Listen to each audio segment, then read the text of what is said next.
Hello friends, स्वागत है आपका आधार क्लासेस की यूट्यूब चैनल पर। दोस्तों, आज बूंदी के हाड़ावंश की चर्चा करेंगे और सबसे पहले हम जानने का प्रयास करेंगे कि बूंदी का प्राचीन नाम क्या था और बूंदी इसका नाम किसके नाम पर पड़ा और बूंदी में हाड़ावंश के संस्थापक कौन हैं। तो सबसे पहले चर्चा करते हैं बूंदी के हाड़ावंश की। तो सबसे पहले देखें बूंदी के हाड़ावंश के चौहानों की बात करेंगे।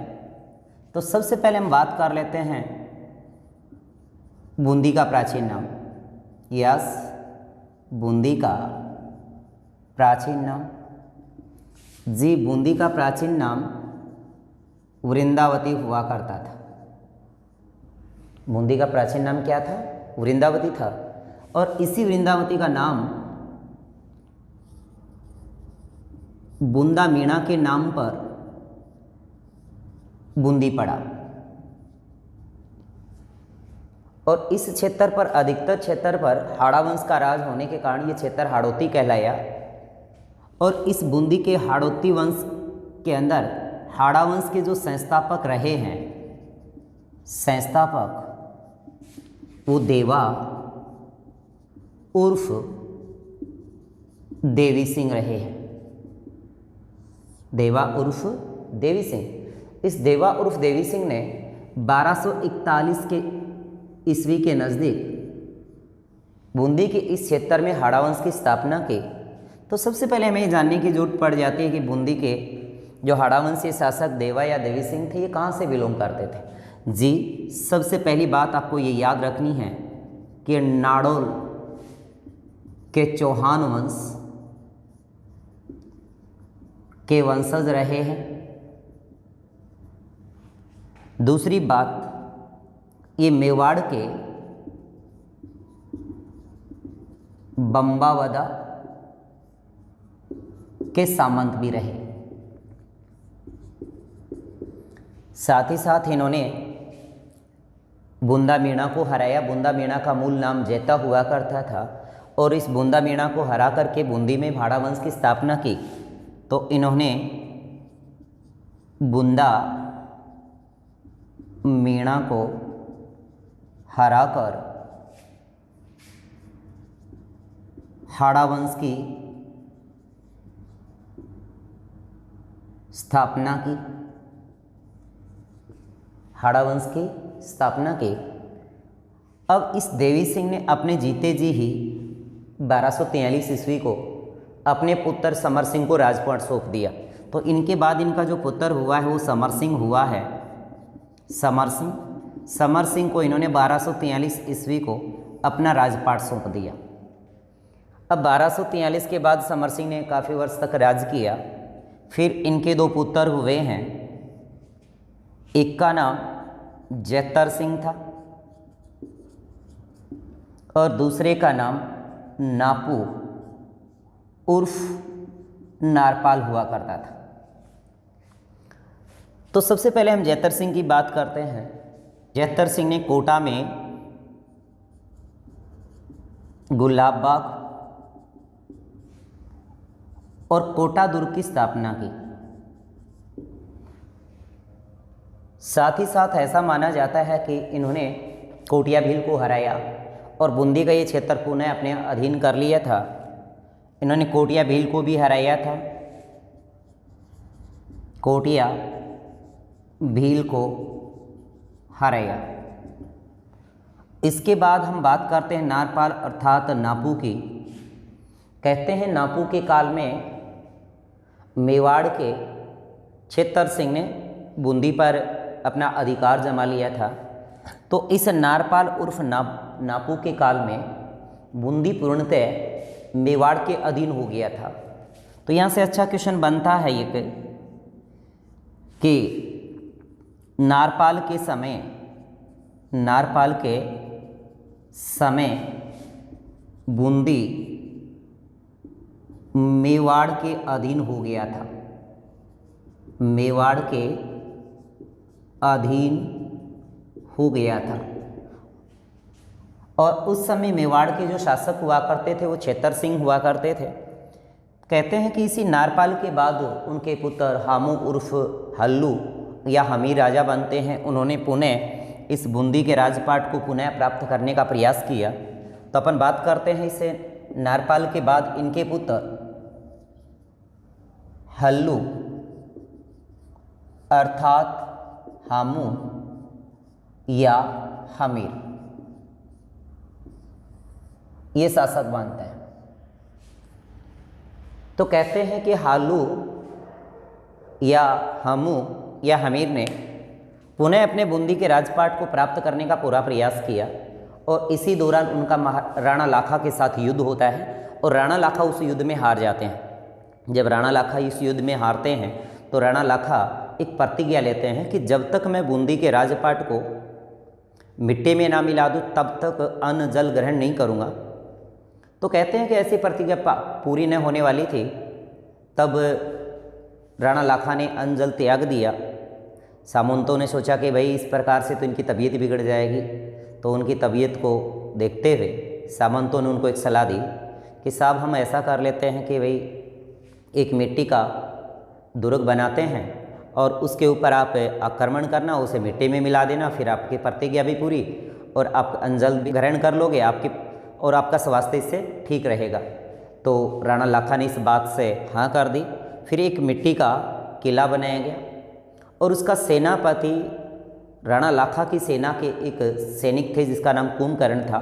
उस कुंभकर्ण के ऊपर राणा लाखा ने आक्रमण किया और इस मिट्टी से बने दुर्ग को विध्वस्त किया और साथ ही साथ उस कुंभकर्ण की हत्या कर दी।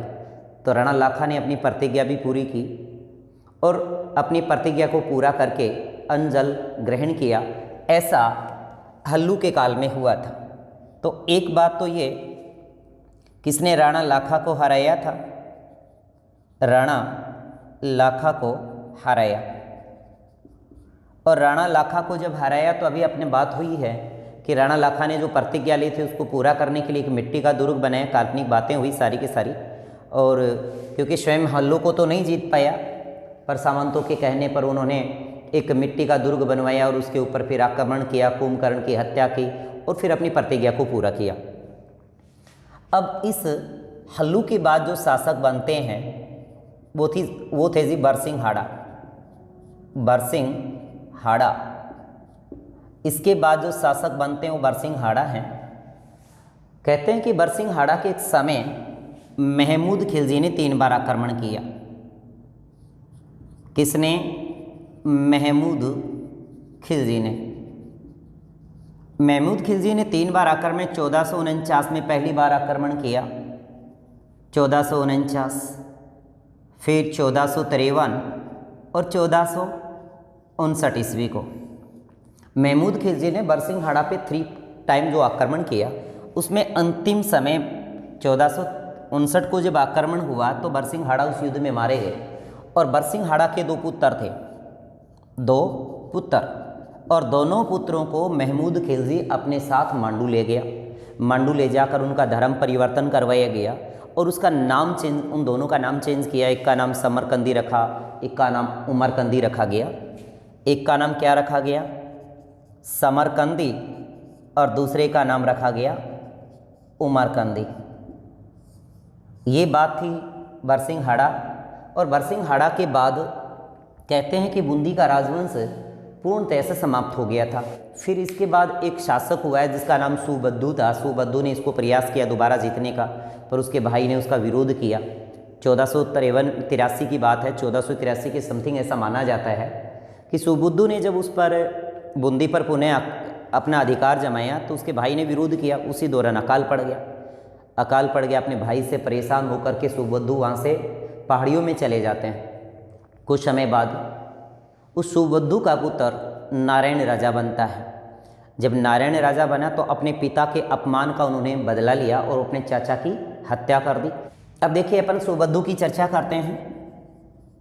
सुबुद्धू कहते हैं कि बरसिंघाड़ा के बाद इन्होंने पुनः अपने बूंदी के राजवंश को स्थापित किया और 1483 ईस्वी में बूंदी में अकाल पड़ा, ये अपन बात कर चुके हैं। और फिर ये अपने भाई से परेशान होकर के मातुंडा की पहाड़ियों में चला गया। मातुंडा की पहाड़ियों में चला गया और फिर इनके पुत्र नारायण यहाँ पे राजा बनते हैं। कौन? नारायण राजा बनते हैं।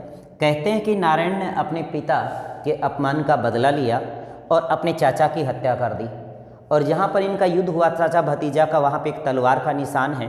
आज भी हाड़ा वंश के राजा उसको पूजते हैं।